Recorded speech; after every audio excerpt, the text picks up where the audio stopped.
Hello everyone and welcome back to my Bold and Beautiful 29 YouTube channel. I hope you guys are having a wonderful day. Before we start, please hit the subscribe button and give this video a thumbs up. Finn may say 5 shocking words after Sheila helps save Steffy from Luna.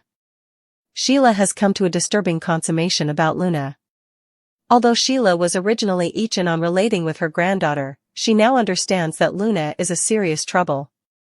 Sheila is wishing she'd just transferred Luna quilting rather of encouraging her to stick around when they first connected. Luna has been hanging to get relief of Steffy, so Sheila is authentically hysterical of what she might do. Luna means business since she bought a gun and has been aiming it at Steffy's picture. It's clear that Luna's going to make some enterprising moves that could put Steffy in detriment's way. Sheila will grow decreasingly concerned and may feel the need to intermediate.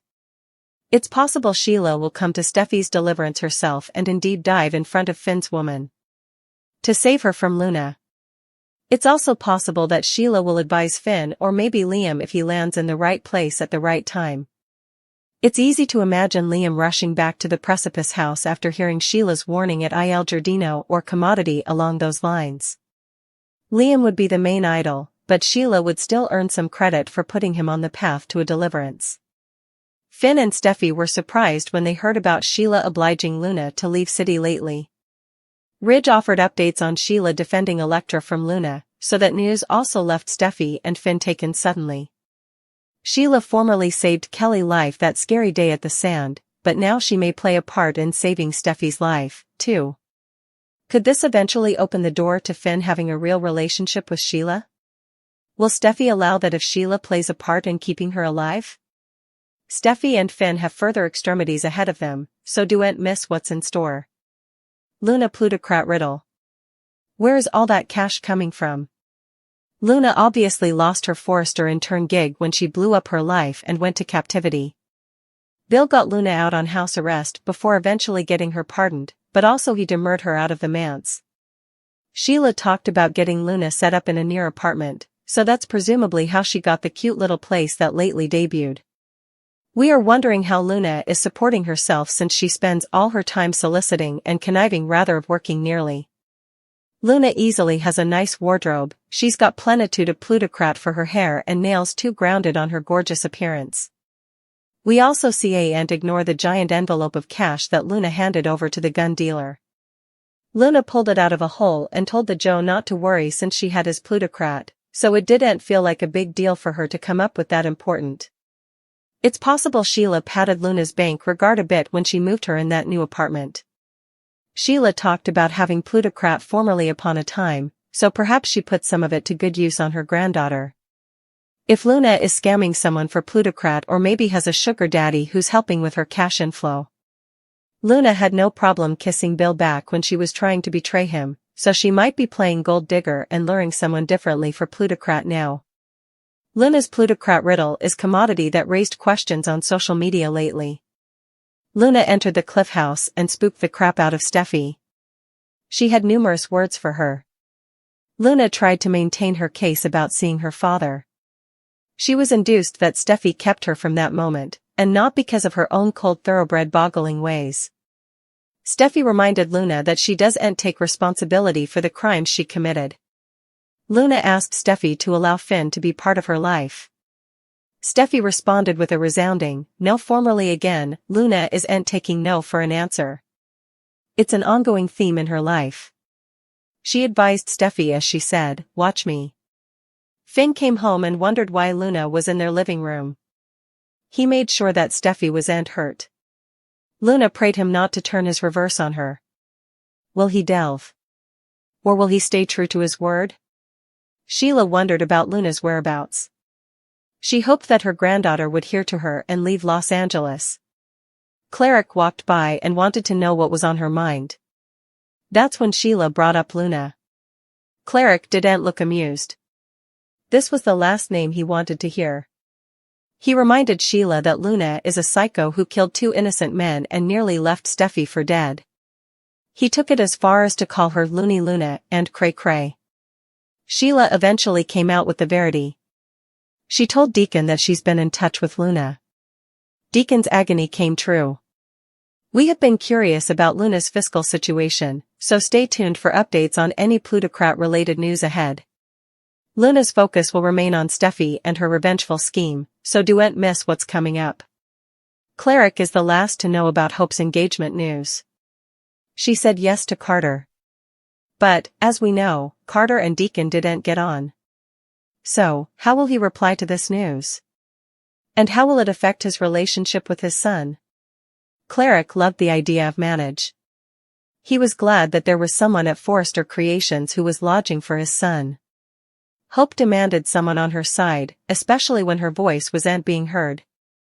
Her fellowship with Carter came a passionate love affair that was corrupted by a lust for power.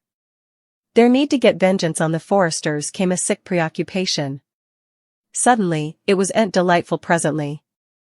Carter wanted off the lift, but Hope didn't want to give up.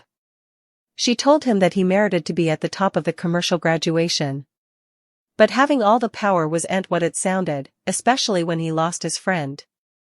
Carter twice crossed Hope by giving back the company. Also, he changed many kisses with Daphne to Hope. This felt like the ultimate treason.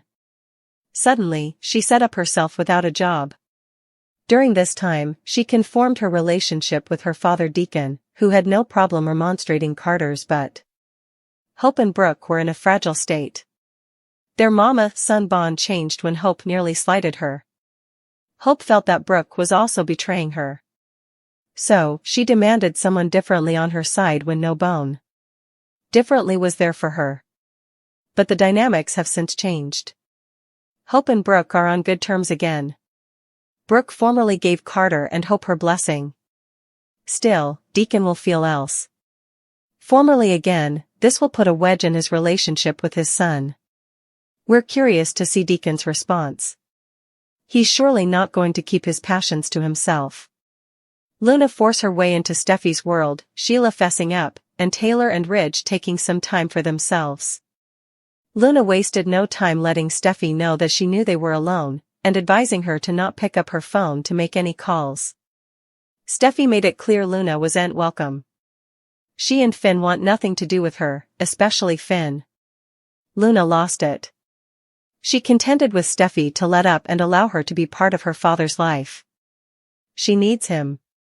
Steffy pointedly refocused out SHE wasn't the reason Finn didn't want her. It's Luna's own conduct that did that. Flashback when you killed 2 people and tried to get relief of her, too. Yeah, that.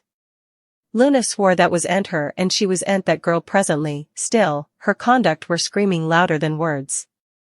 Steffy was done with the audacity and harangued Luna about condemning everyone but herself for her own circumstances. That went in one observance and out the other, however. Luna was induced Steffy was the only thing in her way and prayed her to either give her a chance or at least back out and let her and Finn be a family. Luna came a bit frantic and started contending with Steffy but it did no good. Steffy wasn't falling for it. As for Finn, he promised his mama he was done with Luna. Lee again prompted him to make sure it stayed that way. He can't suppose of Luna as his son. He needs to suppose of her as the woman who tried to kill his woman. Finn was trying to do just that but his guilt for not being there all those times was eating down at him. If only he knew perhaps effects would have turned out different for dear Luna. For Lee, what's done was done and there was no point in dwelling about it. What they need to do now is protect Steffy and the children. That's where their attention needs to be. By the time Finn went home, he set up Steffy squaring off with Luna. He bolted into the room to be by his woman's side and told Luna to get out. Didn't she formally agree to leave him alone? Rather of making her exit, Luna made an emotional plea to her pater. She just wanted a chance. Why wouldn't anyone give her that? Cleric came home to find Sheila lost in study. He sat down beside her and pushed for him to tell her what was going on. Sheila decided to not hide her passions and said she was allowing about her son and grandchild. Deacon assumed she meant Hayes and reflected that he was proud of her for not getting into trouble for so long. He was a bit shocked to hear the little boy wasn't the grandchild she was talking about. She was talking about Luna. Cleric launched into a libel fest against Sheila's grandchild and outright asked her if she had contact with Loony Luna. Sheila broke down and admitted she's been meeting with Luna on the sly. Cleric was understandably shaken and relatively worried. Ridge cancelled his meetings in lieu of a romantic autumn with Taylor. They flirted it up and Taylor soaked in all the love.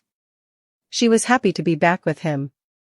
She was the luckiest girl in the world. Well, the alternate luckiest. Their sun struck gold when she set up Finn. This led to the Brace having an in-depth discussion about their son's comforting marriage. Ridge reflected that their son merited a holiday. One with her sweet hubby and children. Just look at everything their son has gone, however. The Brace reflected on all their son's drama. They still couldn't believe that Finn was Luna's son, or that Bill got that monster amnesty. Little did they know, Steffy was at home facing off with her evil stepchild. How do you suppose Deacon will reply to Carter and Hope's engagement news? Remy will return, so this could be Luna's chance at a crooked alliance. Luna and Remy hit it off as musketeers back when she was on house arrest at Bill Mance. Despite Luna's felonious character, Remy surely sounded intrigued by her. Likewise, Luna was interested in learning further about Dario aka Remy, who fixed Bill's air exertion and offered to do any other jobs for him if they came on. Since Christian Weissman is back in this week's credits, he's set to duplication his part as Remy right as Luna's going off the rails. Will Remy sense trouble when he crosses paths with Luna again? It'll be after Luna seeks out Bill and tries to turn on the charm.